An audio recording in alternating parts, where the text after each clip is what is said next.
Good evening, everyone, and thank you very much for joining us. I'm David Madigan, Executive Vice President and Dean of the Faculty of Arts and Sciences at Columbia University. I am absolutely delighted to welcome you to this event, Brexit, A Leap in the Dark. We are extremely honoured to have with us this evening the Taoiseach and Minister for Foreign Affairs and Trade of Ireland, Simon Coveney, who will discuss with us the international role of Ireland as a global island and how Ireland is meeting the Brexit challenge. As you might have guessed from my accent, I am, of course, Irish, so it's a real thrill for me to have Simon here, and thank you for being here.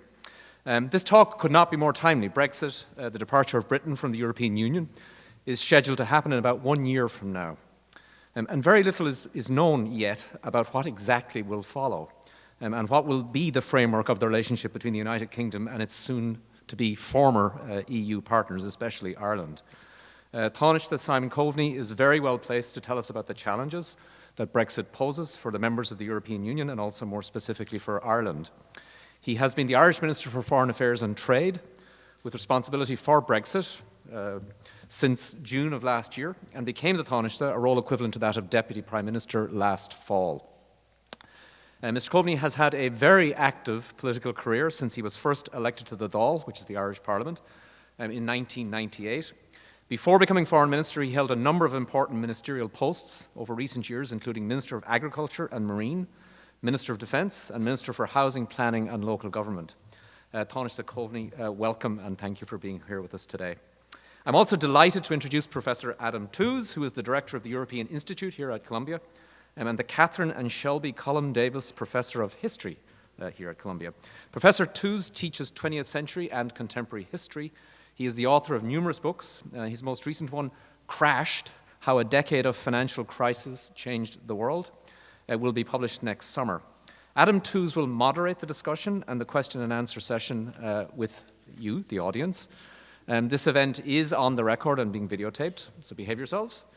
I would like to thank the co-sponsors who've joined the Faculty of Arts and Sciences for the organisation of this event, the European Institute, the Committee on Global Thought, SIPA's International Finance and Economic Policy Concentration, the Columbia European Union Student Association, and the Consulate General of Ireland. The Consul General is sitting here in the room. I will now give the floor to Taoiseach Coveney, but before that, please join me in welcoming our guest speaker.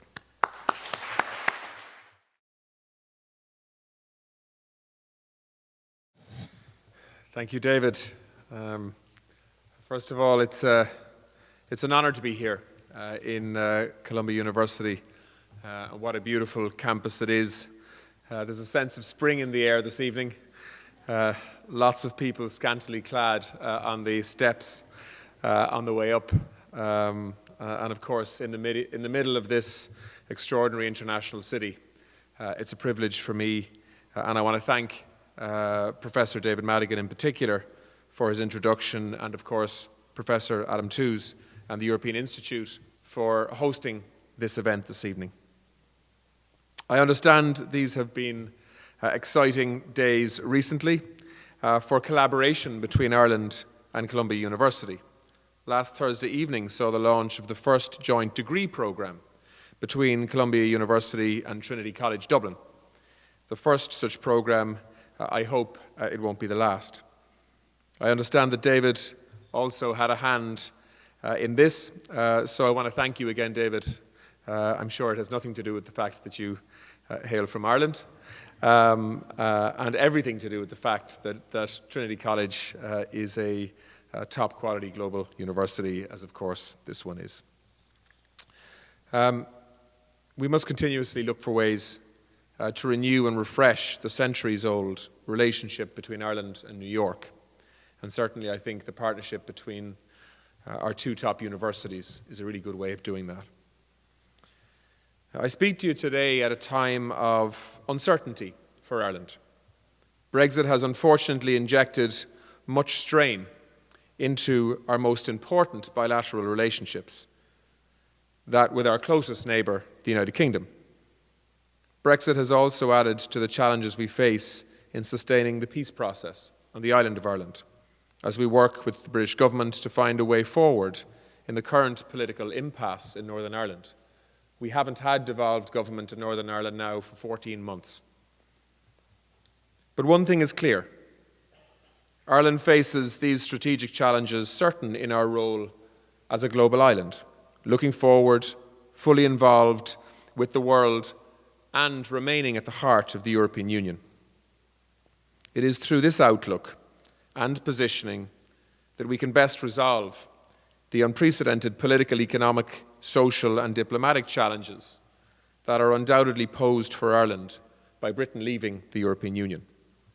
So while, yes, Brexit represents many uncertainties, this is becoming less, perhaps, of a leap in the dark and more about a series of challenges that we need to navigate with a level head, with clear eyes, and with a practical focus on the way forward. Ireland is exposed a lot more than any other EU member state to the potential fallout of the EU's departure from the European Union. We are vulnerable and we are exposed. Our relationship is unique in terms of its depth, its breadth, and strength of the ties which bind us. In simple terms, we have this interwoven relationship with the United Kingdom that simply can't be undone or pulled apart, not at least without causing a huge amount of problems. Like so many Irish people, I have strong connections with Britain. I was in university there for 3 years. I worked in Edinburgh for a time. My mother held a British passport for most of her life. And many of her, some of her family at least, are amongst the most English people I know. One of them even voted for Brexit, the one I don't talk to anymore. And so I, like so many other Irish people, including the Taoiseach, who also has very strong connections with Britain from a family perspective, including our Minister for Finance, who actually built his career as an accountant in London, and so many more.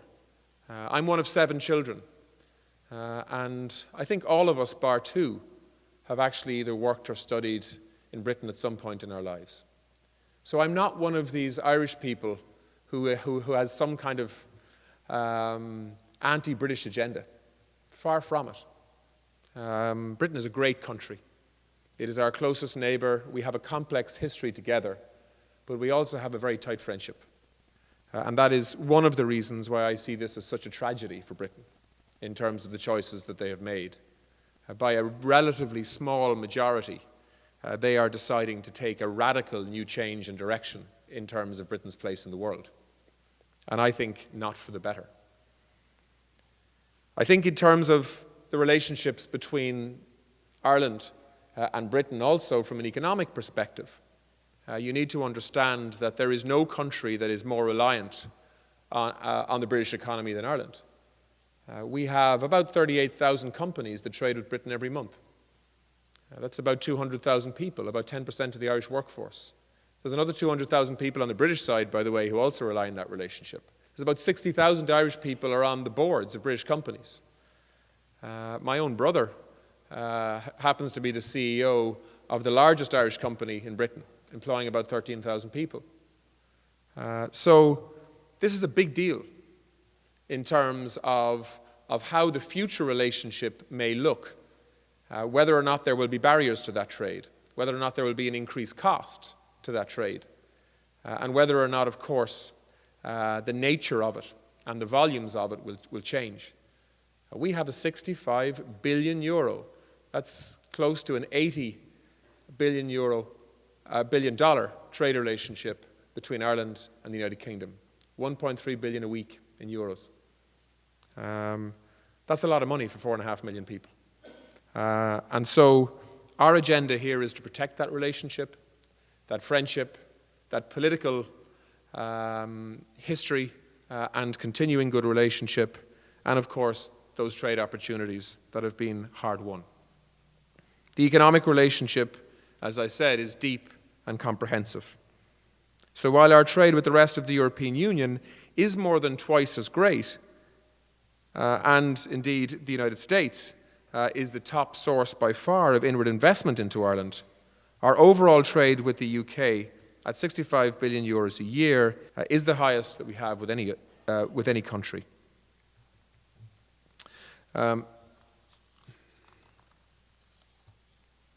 For Ireland, therefore, a strategic objective of the Brexit negotiations now underway is clear: to maintain the closest possible future connection between the EU as a whole and the UK.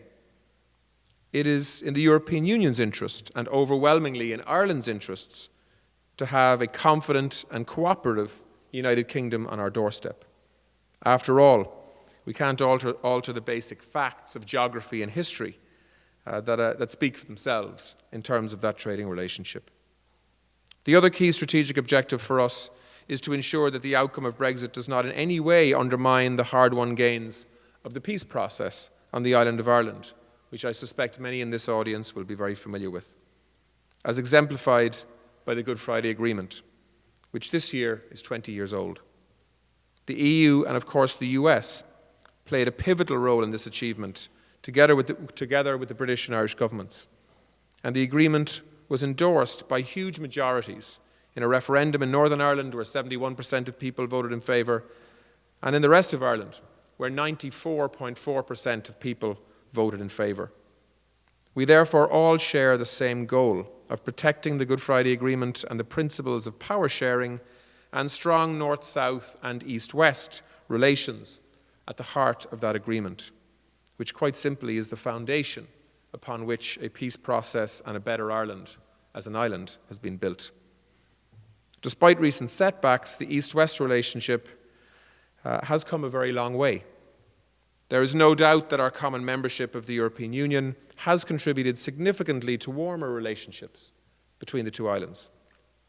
The UK and Ireland both joined the European Union on the same day, New Year's Day, 1973, together with Denmark. And through the years, our common membership has facilitated greater understanding and new ways of working together, not just in the economic sphere, or in such important areas as aviation, research, agriculture, and the environment, but in human terms too, which often is an element of EU membership that is not understood. Politicians, diplomats, and civil servants grew more familiar and fond of each other, working together as they sat around the same EU negotiating tables. Conversations in corridors or over coffee in the margins of meetings. Those encounters built a rapport, a trust, and in many cases, enduring friendships. And this wealth of shared outlook or endeavour would prove critical when it came to building peace and stability in Northern Ireland. What was achieved on Good Friday in 1998 is one of the outstanding historical success stories of British-Irish relations. And that is why we are so determined to protect this agreement and the peace and the stability that it has delivered in the negotiations on Brexit that are currently underway. Let me be very clear. What is at risk in Ireland is not simply economics and trade. That is why the Irish government will continue to insist on absolute clarity in relation to the avoidance of the re-emergence of a hard border on our island, a key factor in delivering and cementing the peace process over 2 decades. And we want to maintain the common travel area with Britain, protecting North-South cooperation and safeguarding the EU citizenship and other rights of Irish citizens in Northern Ireland. I think it's important to understand actually what the Good Friday Agreement means. If you're born in Northern Ireland, you have the option. You can be an Irish citizen or you can be a British citizen, or you can be both.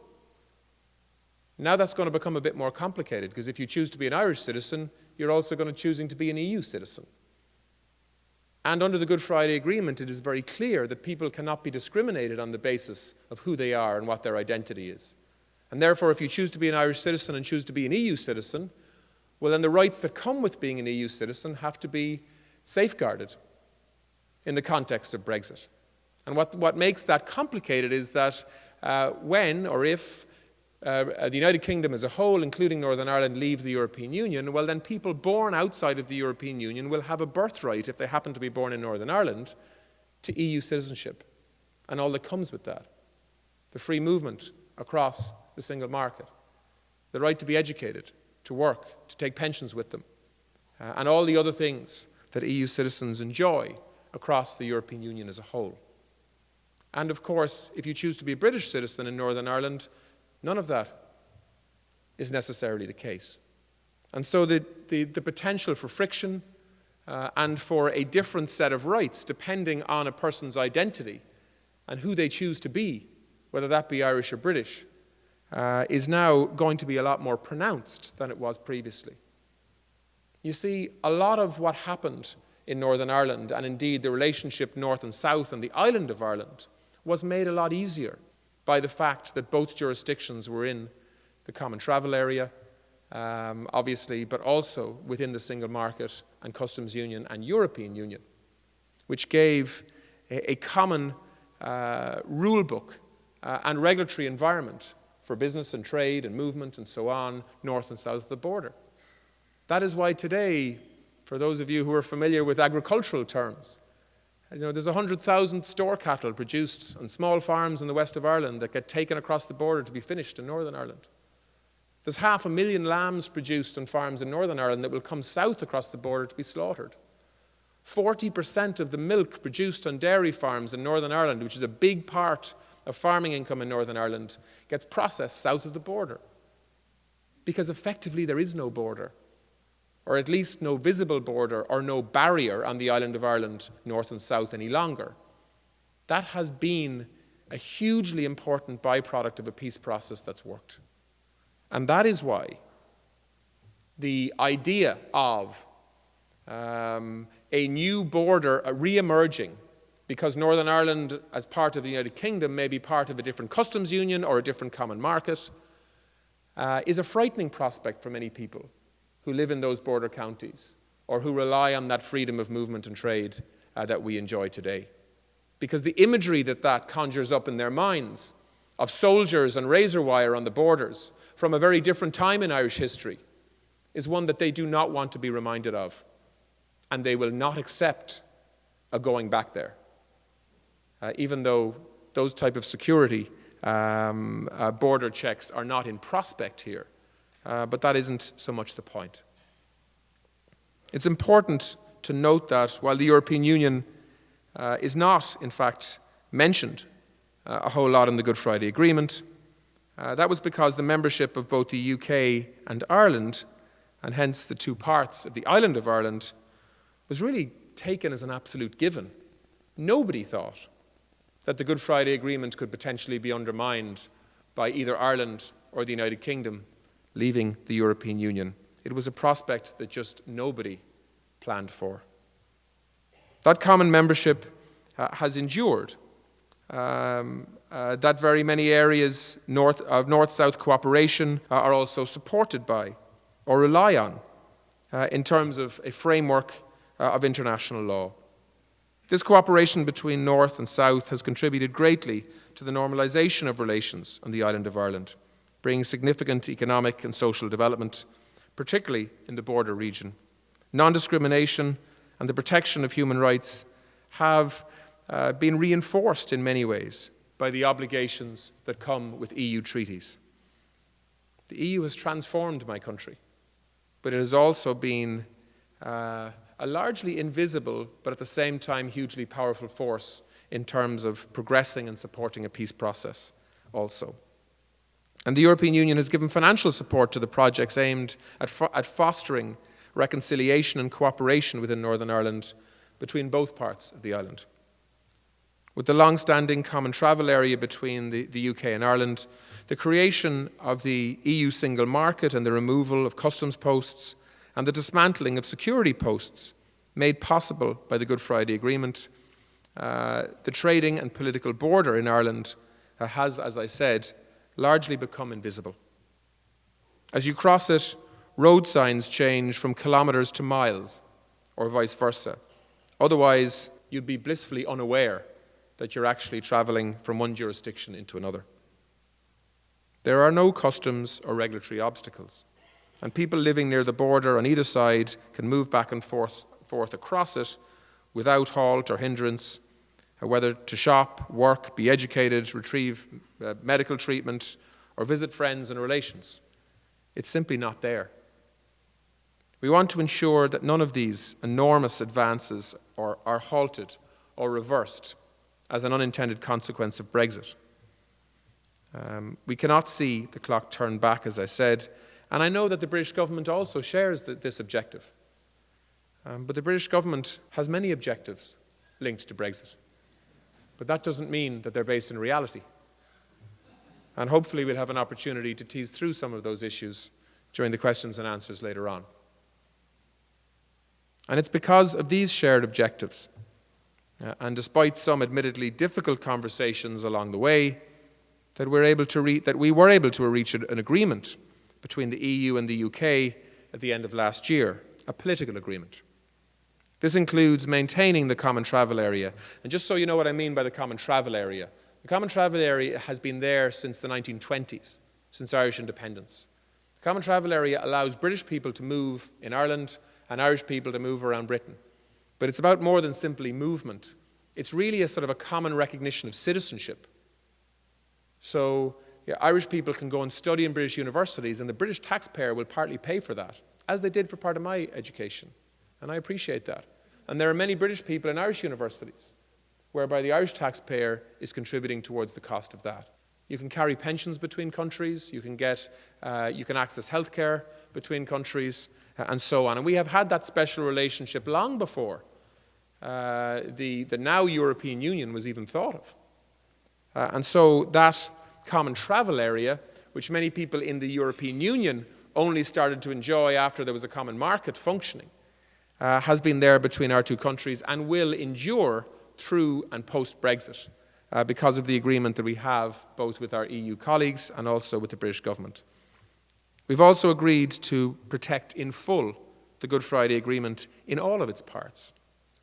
And there is a guarantee or overarching requirement to avoid a hard border. It has also been agreed that avoiding this hard border can either be achieved through the wider future relationship agreement between the UK and the EU, which we'll talk about in a minute, which is our first preference, of course, or through specific solutions which the UK has promised to present, and we'll wait and see what they are.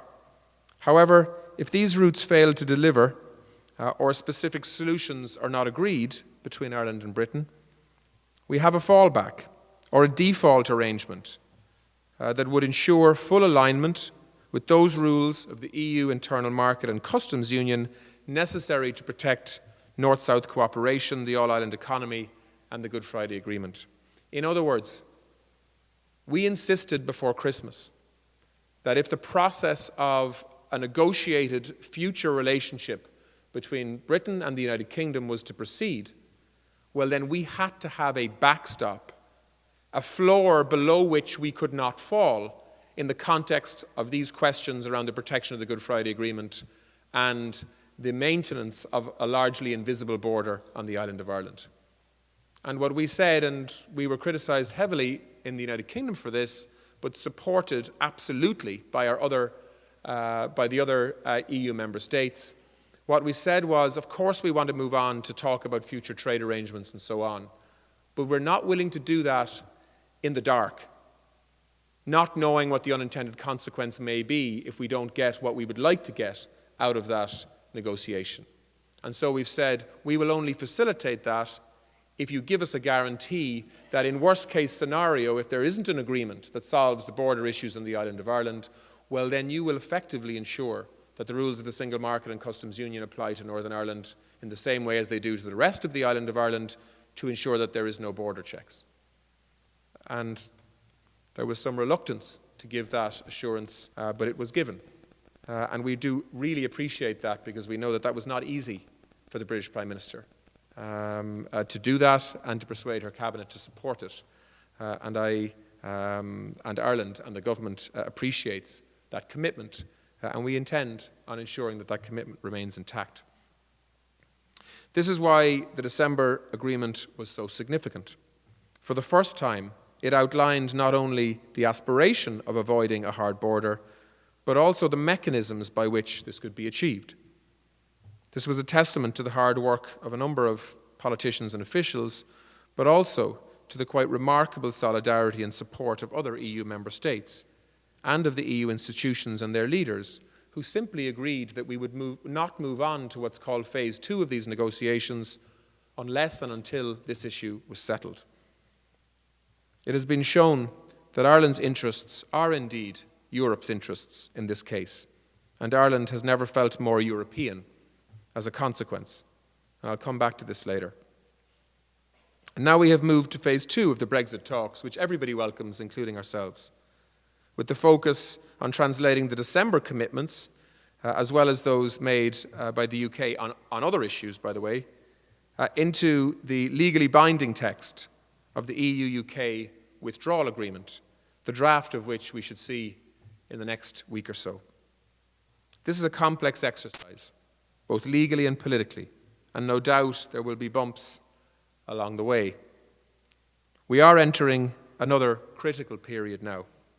The UK needs to engage positively in the drafting of that withdrawal agreement to demonstrate clearly that it will live up to all of the commitments it gave in the first phase of the negotiations. And for anyone who's been following this, and I suspect most people haven't, but there were 3 key issues in phase 1 of these negotiations, and they were called the divorce issues.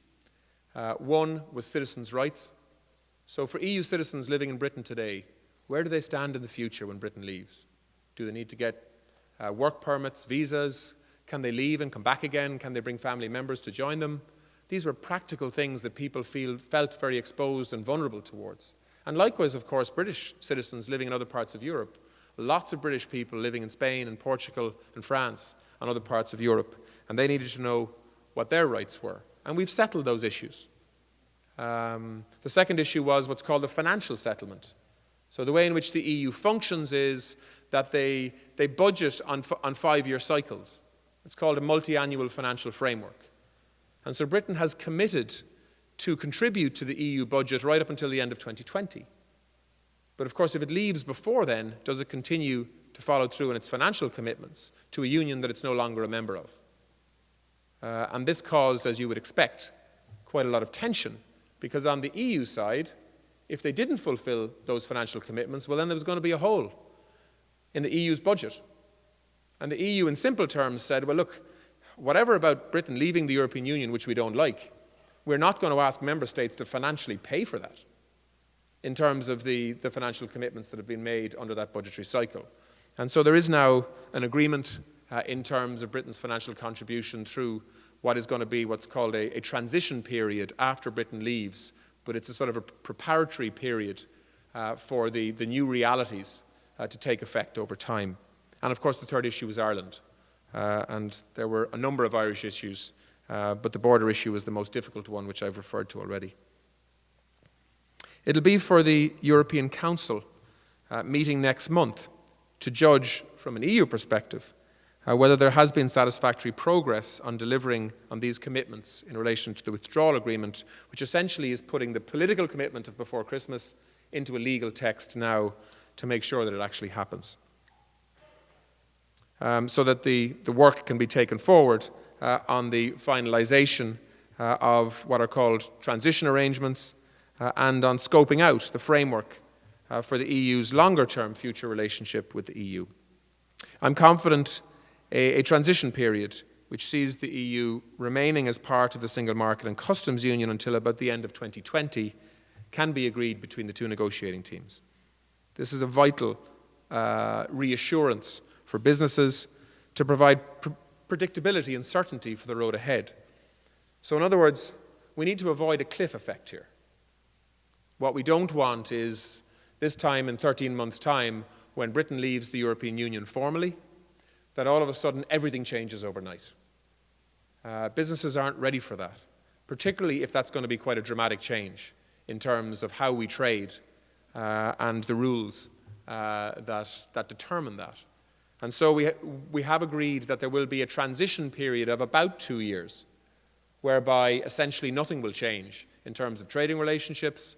The full EU set of rules and regulations would apply in Britain and to Britain, but Britain would no longer be part of the EU political institutions. And so you'd give a sort of a 2-year period for businesses to prepare for the new realities.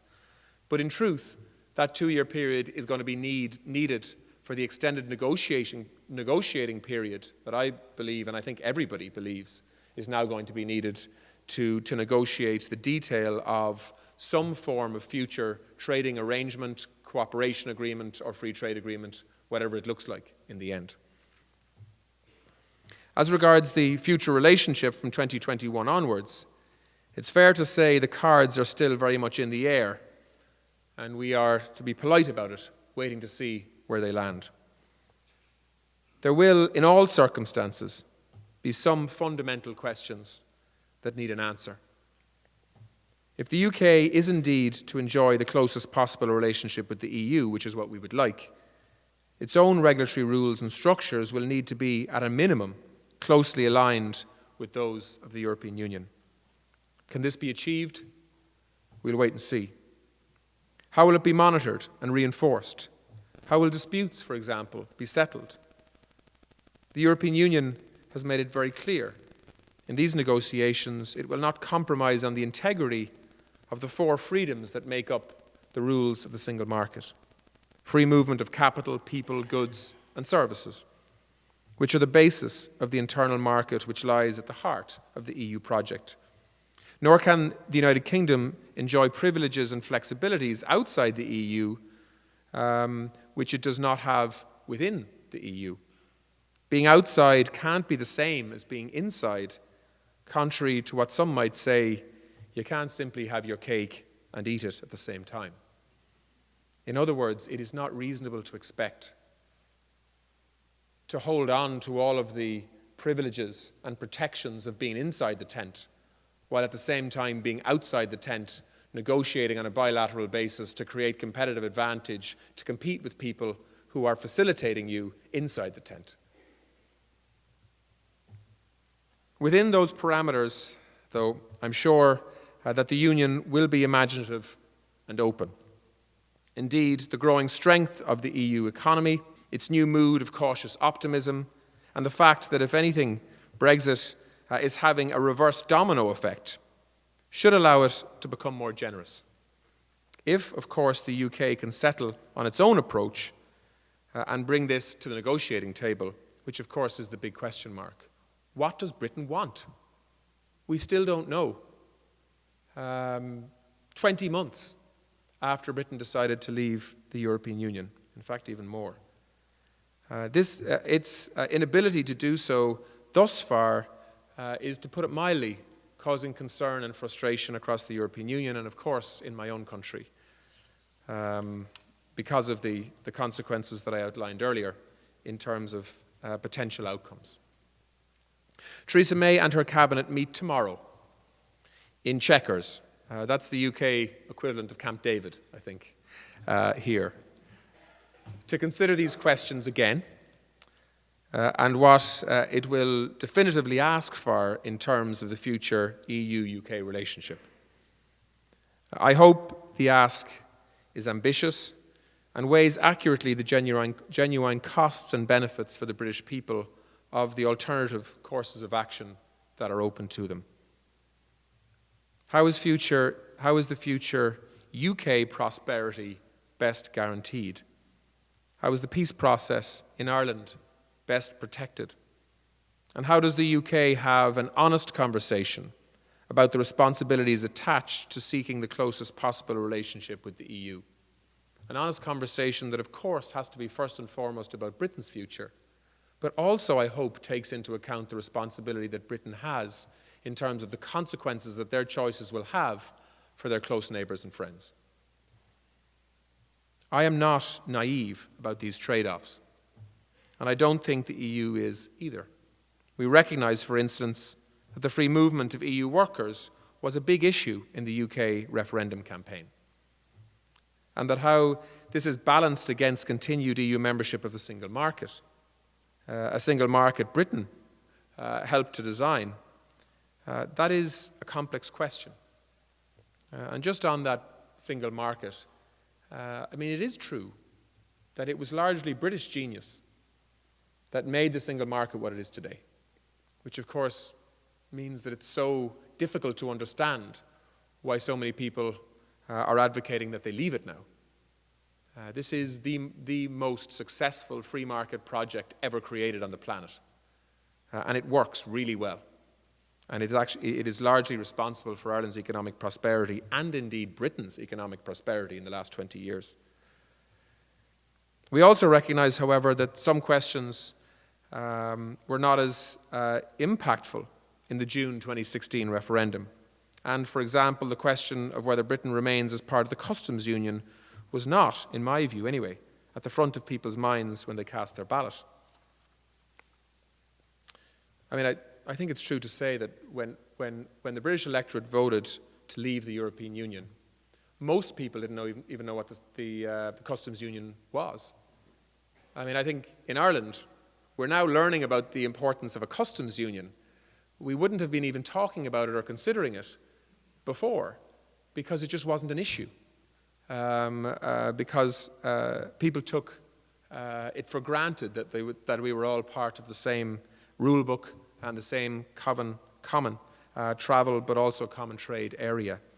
And so I do not believe that British people voted when they voted to leave the European Union, to leave the single market and customs union. In fact, having lived in Britain for quite a number of years, English people in particular never particularly liked the compromise that was necessary in terms of sovereignty and political decision-making linked to EU institutions. And I think many people voted to move away from that. But Britain has always valued the trade opportunities that has come with EU membership. And I believe they still do today. And so it was the interpretation of the vote, in my view, that was not accurate, that is now part of the difficult challenges that we face in terms of the stated government policy that is determined to leave the customs union and the single market as well as the European Union and its institutions politically. In my view, that's a misinterpretation of what people voted for, but it is nevertheless government policy as it stands today. This was not an issue on which a clear consensus view emerged. And so it falls to the UK government to reach a decision in good conscience about which road is better for Britain's economy and indeed its future. To continue as part of the common customs area with the world's most successful, as I said, trading bloc and more than 50 international trade agreements, I think it's 57, or to break out on its own, to cut new deals on a bilateral basis in the medium to long term in the future, but probably with less good terms than the EU can strike. I suspect there are a few experts in terms of trading relationships in this room, and you probably lecture on them. But the truth is, as far as I can see it, from the expertise that I've spoken to, trade agreements these days are about weight and scale and size. And why would countries want to strike a better deal with a country that has 60 million consumers than they would strike with a continent and a union that has 500 million? I just don't see how it makes sense. And also, why would countries want to hold on to the same trading conditions that they have with the European Union of 500 million people in the future with a country that is separated from the European Union that has only 10% of that consumer number? And I think this is where there is a big risk for Britain in the context of risking some of the existing trade agreements that they enjoy. There is an assumption that they will simply be able to grandfather on a bilateral basis on the back of EU deals that have been done in the past. I think that is a very risky assumption indeed.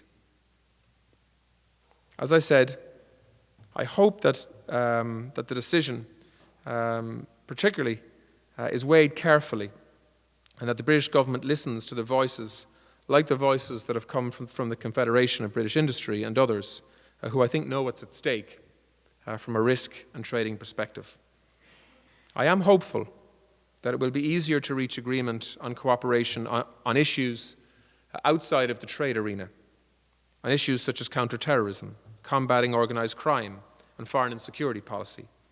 The developing relationship between the EU and NATO will assist in this, and this is cooperation Ireland can support and contribute to within the overall UN framework, provided the autonomy of the two organisations is clearly respected as it is. Closer to home, we urgently need to see the restoration of the Northern Ireland Executive, or the Northern Ireland Devolved Government, as you might know it here, and indeed the Assembly, to harness greater and broader Northern Ireland input into how to make the best of Brexit. Despite the efforts of both governments in recent months, and especially in recent weeks, it is deeply regrettable that there is, at present, no power-sharing executive in place. However, we will not give up on that, and I am determined that we will find a way to ensure that the two large parties in Northern Ireland, one nationalist, one unionist, can find a way to accommodate each other. Both state, as indeed do the other three political parties in Northern Ireland, the SDLP, the Alliance and the UUP, they all state that they want devolved government so that Northern Ireland politicians can make decisions for themselves as opposed to having to accept decisions from further afield. While the immediate disagreement between the parties in Belfast is actually not focused on Brexit, believe it or not, the prospect of the UK exit, whether hard or soft, is a fundamental political issue now relevant in Northern Ireland to an extent that it has never been before. A majority of people in Northern Ireland, don't forget, voted against Brexit. And the two major parties in Northern Ireland have sharply different views on this issue. The additional challenge for the political process is therefore to establish some common ground on addressing the practical challenges which arise for Northern Ireland under the various scenarios that are possible. And we want to work with a devolved government in Northern Ireland, with unionism and with nationalism, to find practical ways of protecting the island of Ireland as a whole, and of course, protecting a peace process that builds reconciliation between both communities. Instead, unfortunately, without that executive, we are seeing a polarisation in Northern Ireland between two communities. The Irish government is doing its very best to protect the interests of Northern Ireland as a whole, which are also in the interests of the island of Ireland as a whole. However, there is no substitute for the power-sharing executive as the authentic, direct voice of the people of Northern Ireland on Brexit, and one which badly needs to be heard in London, in Brussels, and indeed in Dublin.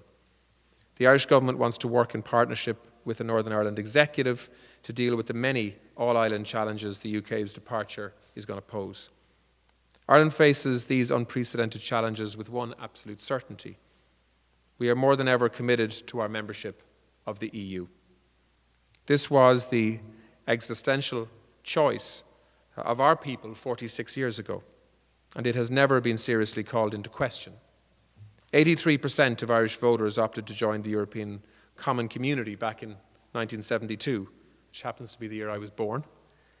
And in recent polls, about 88% of Irish people continue to support EU membership today. This was, as we, as a people, fundamentally understand that the EU single market and customs union are essential to our economic growth, not least given their importance to attracting US investment, we are going to remain part of that structure in the future. And not only will we remain part of it, but we will be part of shaping it too. As a small country, we find that our interests and values are best advanced and protected through a union of hundreds of millions of people, a union which is deeply committed to the rule of law, to human rights, to global trade, and indeed to international cooperation, all of which are essential to a small country, ensuring that its voice is heard. 100 years on from independence, we have no wish to retreat back into a British sphere of influence. We are far too attached to our own place in the world for that. But that doesn't mean that we don't want to maintain the close friendship that we have built up with our closest neighbour. We are therefore anxious to continue to play our role in shaping the future of the European Union, a union that we did help to create. It's also important to understand that in most European countries, Brexit, while of course important, is not at the top of the EU's agenda. The Union continues, as usual, to prioritise issues like climate change, fighting terrorism, investment in infrastructure, strengthening the digital economy, and so on. And at the same time, a lively debate has begun on the medium to long-term future of the European Union. Ideas, some of them bold and challenging, are being put forward on such issues as migration, strengthening the foundations of the euro, and a common approach towards security and defence. Ireland will need new allies and shared perspectives to ensure that our voice is adequately heard in the debates to come. It is in this context that the EU needs and wants the United States as a major international partner in foreign and security policy, in free trade and investment, and in protecting the environment. Of course, circumstances change and partnerships evolve. The nature of many of the new challenges facing Europe and the US require a greater collective effort than they have today. And here, I'm not thinking just in military terms.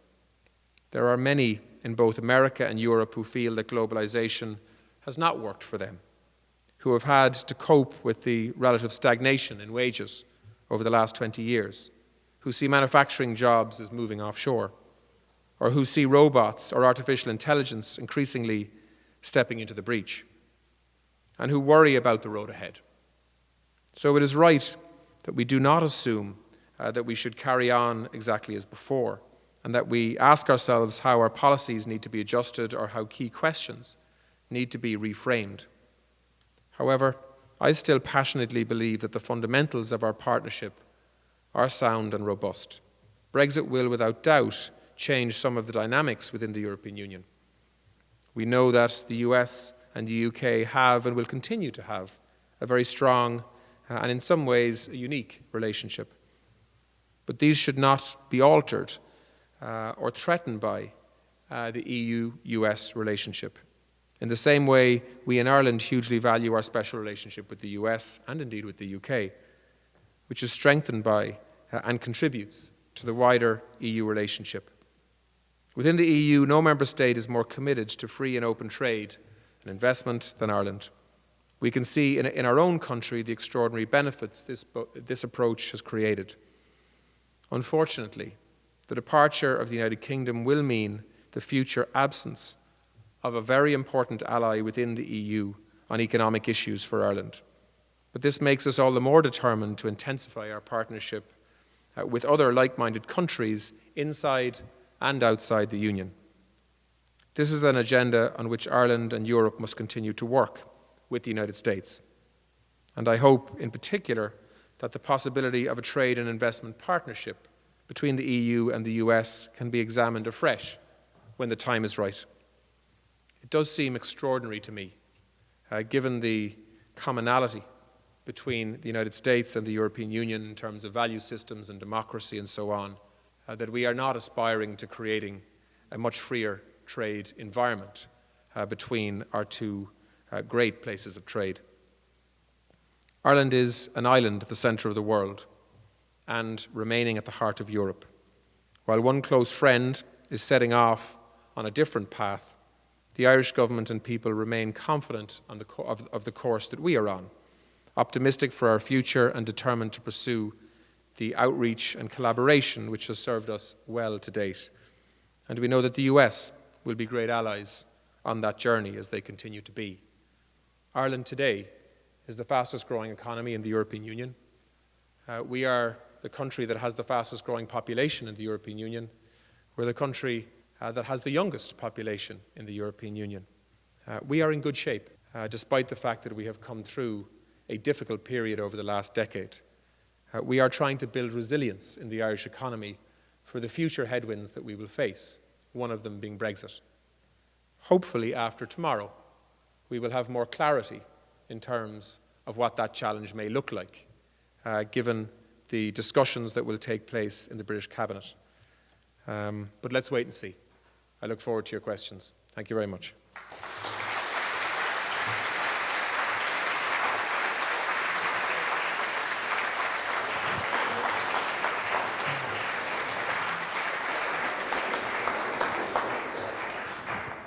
Well, thank you very much for that very wide-ranging, fascinating speech. It's a great relief to hear a senior minister from an English-language country speaking in such coherent and reasonable terms.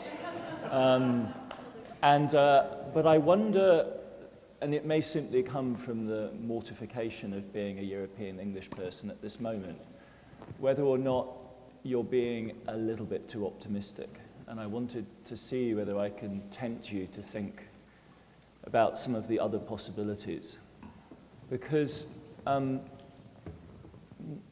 in June 2016, it's not obvious to me that Britain did set out on another course. Another way of thinking about it is that something snapped. And what snapped was that taken for granted set of assumptions that, as you said, didn't even need to be spelled out in the Good Friday Agreement because they were just taken for granted. And over a period of years, and June really was the culminating moment of that, something broke. And we're dealing now not, I think, with an agent capable of setting a course, but possibly with an actor which is not in that position. And that's not the only thing that broke, because then a year later we have this spectacular election upset of May 2017.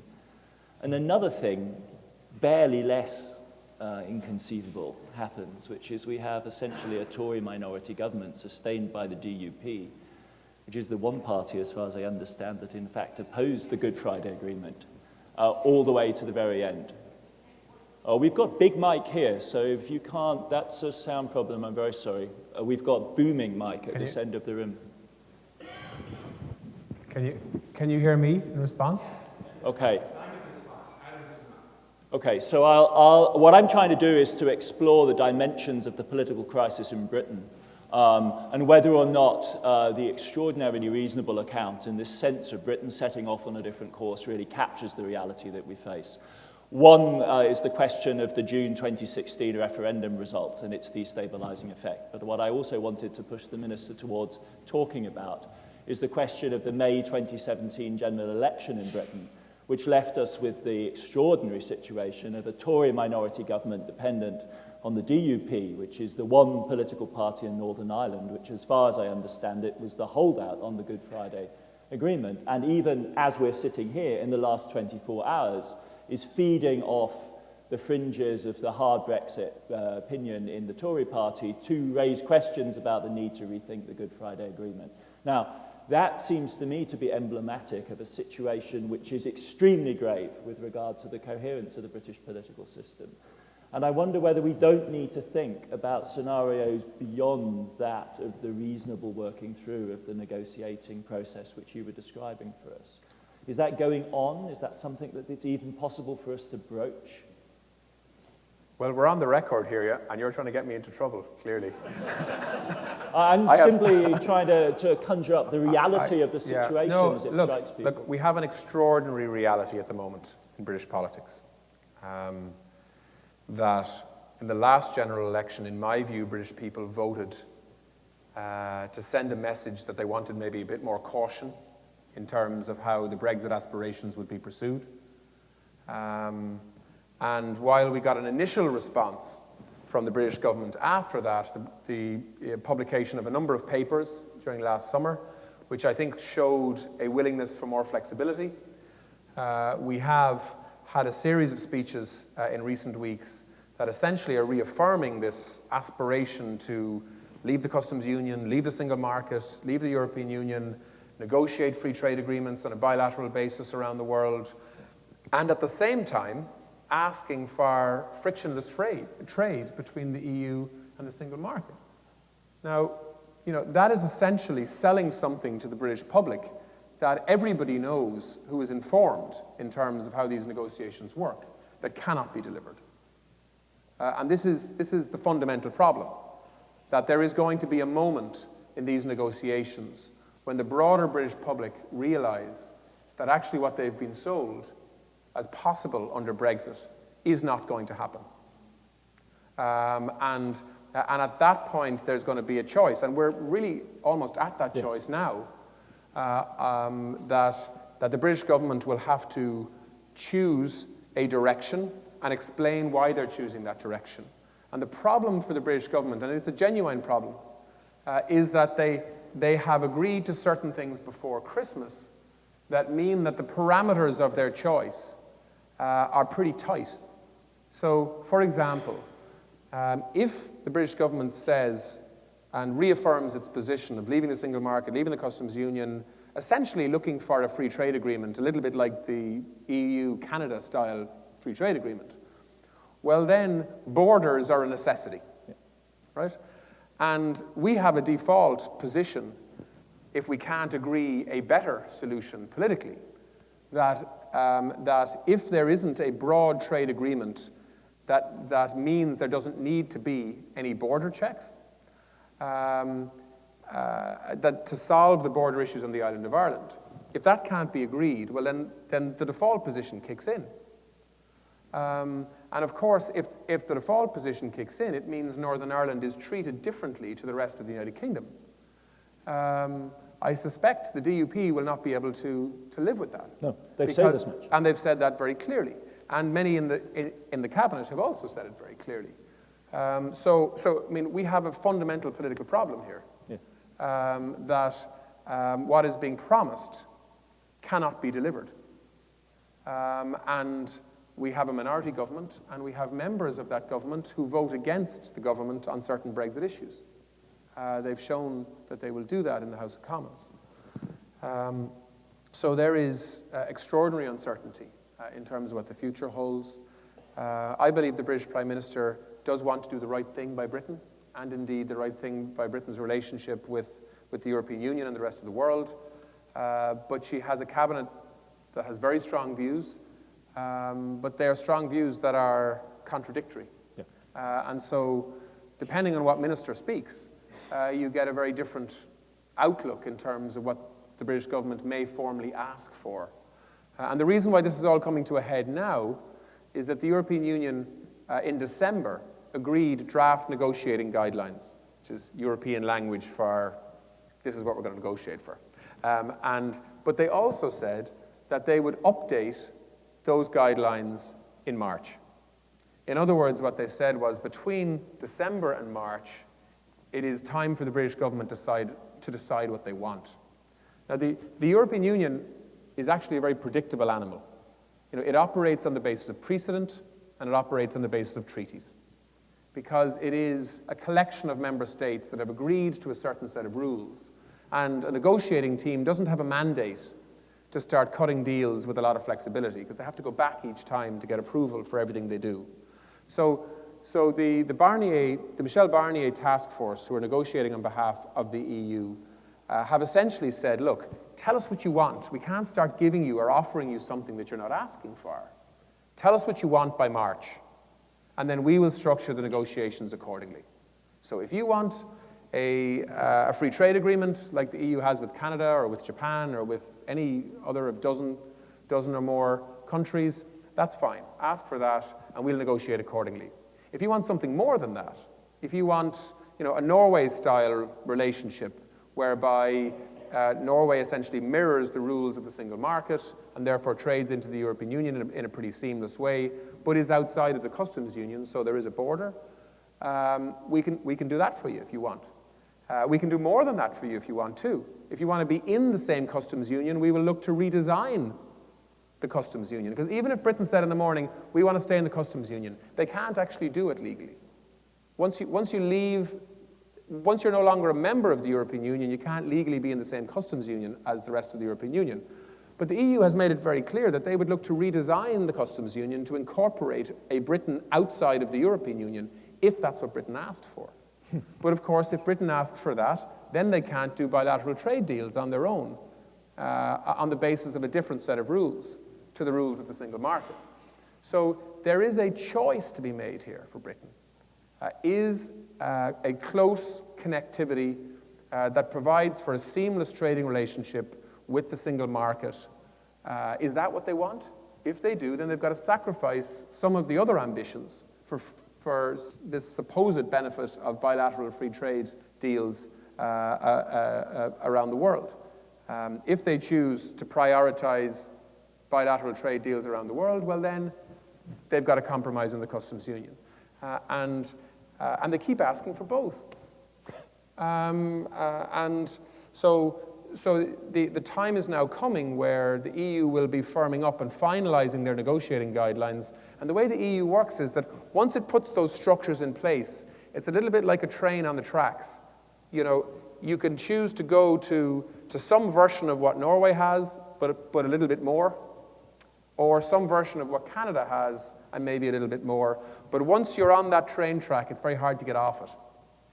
in terms of the way in which the EU negotiates. And that's the issue. And just one other thing, and people might ask the question, well, surely the Norway option sounds a lot better, which it does. But there's a big problem with that for Britain. And it's important to recognize it, because these aren't simple answers for Britain to come up with. If you are somebody who agrees to operate to the rules and regulations of the European Union and the single market, but you're no longer in the European Union making decisions on those rules, well then, as Britain says, we're going to become a rule taker. And Britain is far too big a country and too big an economy and too powerful and proud a nation to become a rule taker from a union that we've just left. So if Britain is going to operate to somebody else's rules, well then we need to make damn sure that we have a say in terms of what those rules look like, in terms of how they get changed and amended in the future. And so there is going to need to be a negotiation around that issue if Britain chooses that direction of travel. And I think the European Union has to think about that in terms of accommodating a British ask, if they were to ask for that kind of relationship in the future. But of course, at the moment, there isn't any indication that they're going to. A question from the audience. Gentleman at the back on the aisle.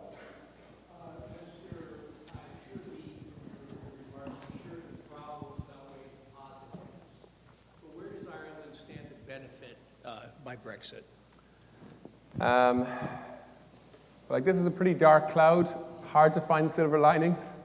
You know, there are undoubtedly, and it's already happened, financial services jobs have been moving from the City of London to essentially hedge their bets, because financial passporting, which is very much part of the EU single market, which Britain benefits from significantly, because the City of London is a big financier for the European economy, not just the British economy, and that is certainly going to be their capacity to do that in the future is certainly going to be somewhat undermined if they are no longer part of the single market. So what's happening is that a number of banks and investment companies are setting up EU headquarters now outside of Britain. And many of them have chosen to come to Dublin because we have a big financial services sector there. There's about 40,000 people working there. So that's, I suppose, an upside. There are potentially upsides when Ireland becomes the only English-speaking country in the European Union. I happen to come from what is soon going to be the second largest English-speaking city in the European Union, on the south coast of Ireland, in Cork. Great place to invest, by the way. So, you know, there will be, and, you know, I've been in the UN all day, and we have a lot of countries saying that at the moment, you know, we work with Britain to have a voice around the table within the EU, but we'd like you to be our voice in the future, because we need an English-speaking country that we can converse with and so on. So yeah, I mean, I think there will be new roles for Ireland, but I think the downside of Brexit far outweighs any of those positives. And actually, apart from the actual border trade issues and tension between Britain and Ireland at the moment, you know, the loss to the European Union of Britain leaving is a huge loss. You know, I mean, Britain has a very similar mindset to Ireland in terms of commerce and trade. You know, a free market, fight against protectionism, wanting to look in a globalized way at trading opportunities. And Britain has really been a bulwark for that within the European Union, and that's been a really, really positive thing. And it's been a really positive thing for Ireland that Britain has managed to do a lot of the heavy lifting in that area. We will now need to look for new allies to make sure that that type of thinking still wins the argument in terms of the setting of policy in the European Union. And we're doing that particularly with Nordic countries, Baltic countries, the Netherlands, you know, trading, exporting countries that are focused on maintaining the kind of open trading relationships that the European Union enjoys with other parts of the world. And we're going to have to work hard on that now that Britain isn't this, you know, big voice that has been very successful at winning that argument in the past. But you know, I think we're planning for that. We're investing accordingly. We're building up our our embassy teams in cities like Paris and Berlin, and indeed amongst some of the Scandinavian countries too. But undoubtedly, the European Union will be weaker for not having Britain as part of it, and in my view, Britain will be significantly weaker for not being part of the European Union. This is a lose-lose, which is why it's in many ways such a tragedy. Another question. Gentleman there in blue.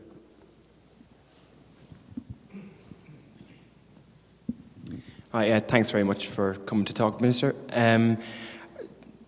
I don't think there's anyone who disagreed that the Irish diplomatic team did a fantastic job in December in terms of making sure that Irish priorities were included in the first phase of the withdrawal agreement. And there were a lot of very important words and lines that were it was made sure they were in the agreement.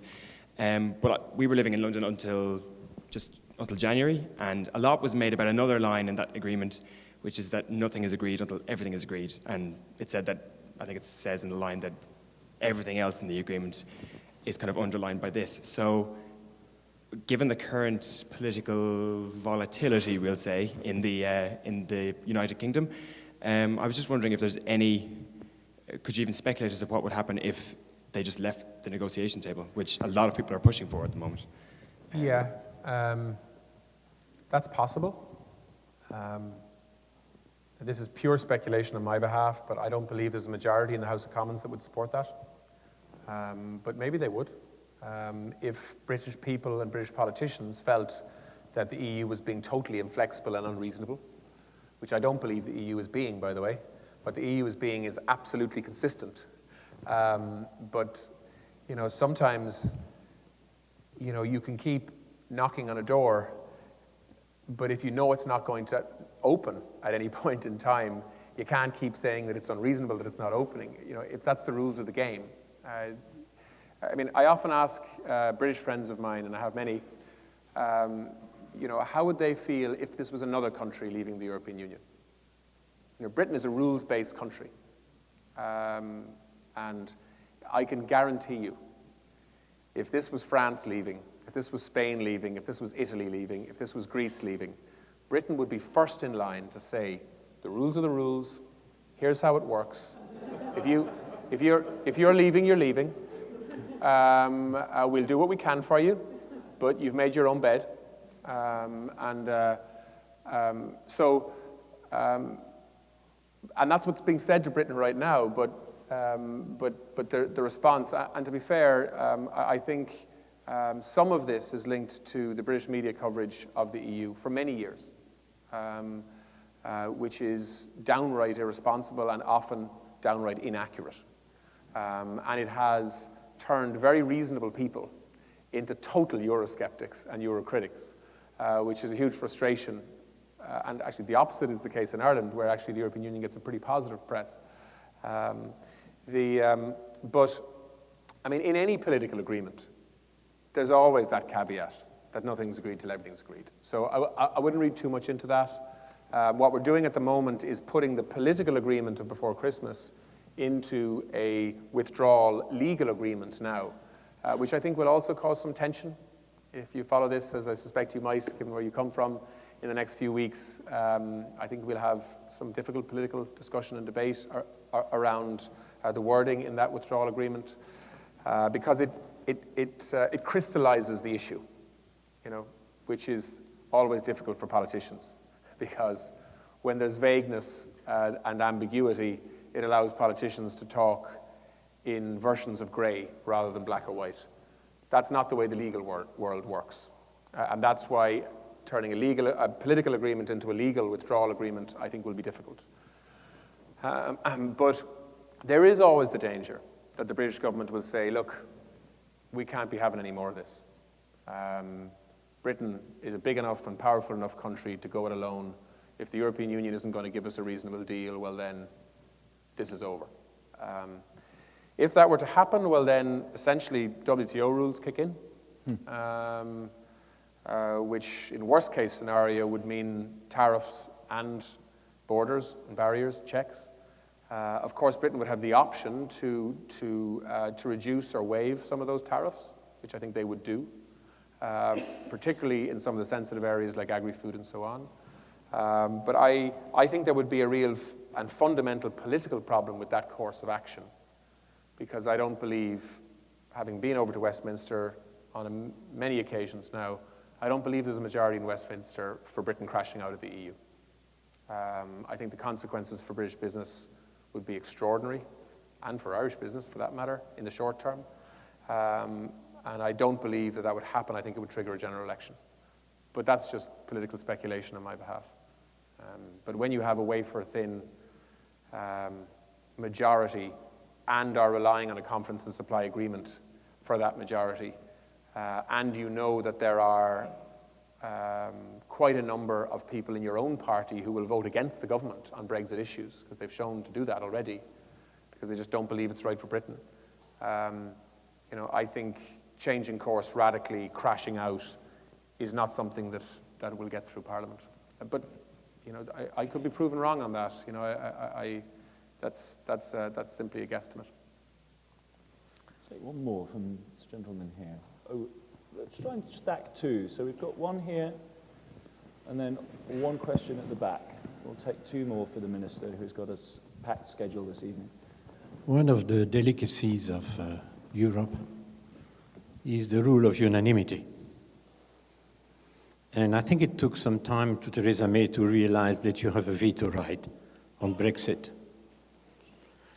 How are you handling the negotiation relative to Ireland to avoid having to use that one when the British government has the most complicated partner in their government?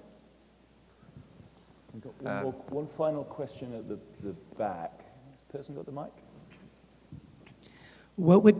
How would the economic situation in Ireland, how would that need to change for the Irish people to view the EU relationship negatively? As you said, that the cons outweigh the pros.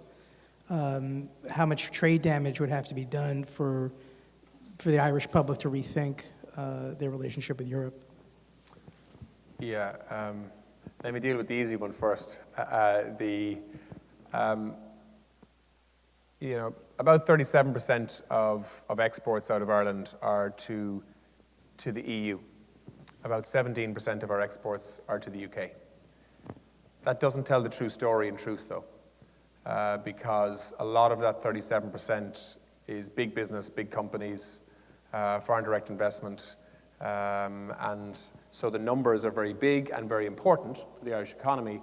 But actually, when you look at the trading relationship with Britain for a lot of SMEs, the 17% doesn't really tell the true story of the significance in terms of the trade value between Ireland and Britain. So in sensitive areas like food, for example, about 40% of our food exports are to the UK. So and that employs a lot of people, because they are largely small to medium-sized companies, often family-owned Irish companies. Having said all that, I think that if you look at Ireland's journey over the last 30 years, the benefits that we have derived from EU membership really have been extraordinary and undisputed in terms of quality of life issues around environment, water protections, around women in the workforce, wage rates, working conditions, around the supports for agriculture. Over a 5-year common agricultural policy period, Ireland gains to the tune of about 12 billion euros in terms of supports for family farms in Ireland. So I don't think really there's any.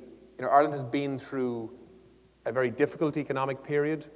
Nobody has really blamed the single market and the European Union for it. They have blamed the European Central Bank to a certain extent for that, with some justification. But countries and people will always want a bogeyman to blame when sometimes they themselves have made mistakes. But certainly the banking system in Ireland was allowed to grow to an extent that it shouldn't have been allowed to grow to.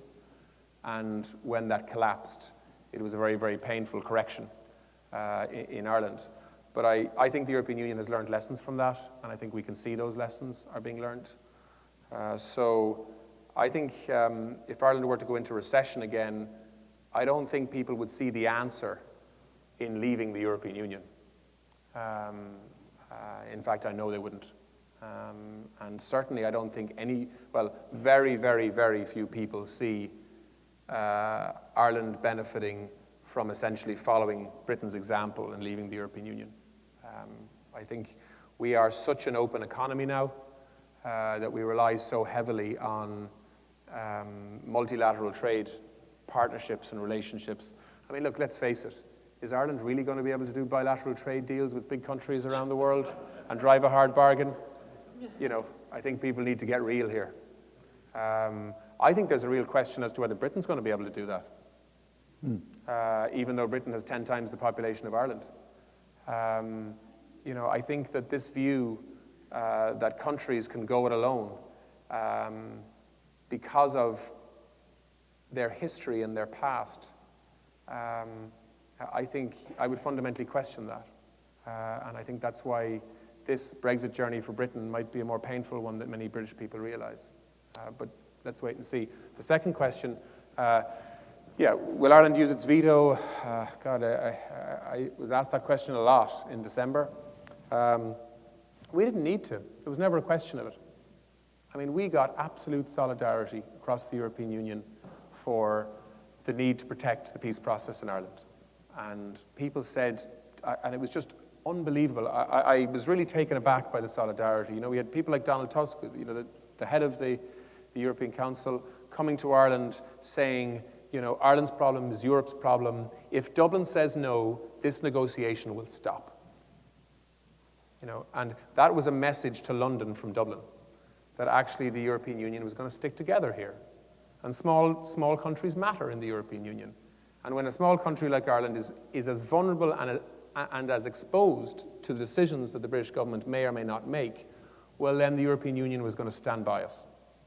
And it was encouraging, to say the least. There are times when Ireland gets put under pressure from other member states, you know, on tax issues and so on. But there are issues that we make no apologies for, by the way. We can get into that if you want. But but on this fundamental issue, particularly on an issue around a peace process that the European Union feels an ownership of, linked to the border issues, the solidarity was incredible. And actually, even from countries who didn't really know the detail, but they had this simplistic view of, well, you're staying, they're going, so we're on your side. And actually, the strength and the might and the diplomatic reach of Britain didn't change or undermine that at all. So, I mean, we don't want to abuse that solidarity. Let me just be very clear, in case anybody thinks that I sound like I enjoyed the tension that we had between Britain and the Irish government before Christmas. We didn't. We do not want tension with Britain. They're our friends. They're our trading partners. There are more Irish-born people living in Britain than there are people in the province of Connacht, for those of you who know Ireland well. So we want a close relationship with Britain, but we will also stick up for ourselves. And the modern Ireland is confident, is independent, is no longer in anybody's shadow, at least our closest neighbour. And so we had a legitimate concern that needed to be addressed. And we got strong solidarity, and there was no suggestion that we would ever need to use the veto, of course, which we could have triggered. And that is still going to be the case in the withdrawal agreement now. We have complete solidarity right across the European Union from big and small member states. And so I think, you know, while Ireland doesn't like being in this position, we will hold firm on the border issues. And we will expect a legal agreement as part of a withdrawal agreement that is consistent with the political commitment that was given before Christmas. But as I say, our preference is not to use that fallback position at all. Our preference is that Britain would ask for a a future relationship arrangement that they will look to negotiate that can deal with the border issues, north-south and east-west, so that we can have or maintain the kind of trading relationship as close to what we have today as possible. I believe that's good for Britain, and it's certainly good for Ireland. The final thing I'd say is that the outcome of Brexit here that we want is an outcome that's good for Britain, because a strong, growing British economy is good for Ireland. It's good for British-Irish relationships. And we get no satisfaction out of a British government that is under pressure during these negotiations. None, I can assure you. This whole thing is such an unnecessary international crisis within the European Union and in Britain. You know, I mean, if you think about how crazy this is for a second, like best case scenario is that we'll spend 4 years negotiating with all the tension that comes with it, and the best outcome would be the status quo. So, I mean, or as close as possible to the status quo as we can create. That's the madness of Brexit, I'm afraid. And on that note, I'd like to thank you very much for speaking to us so fully and so frankly.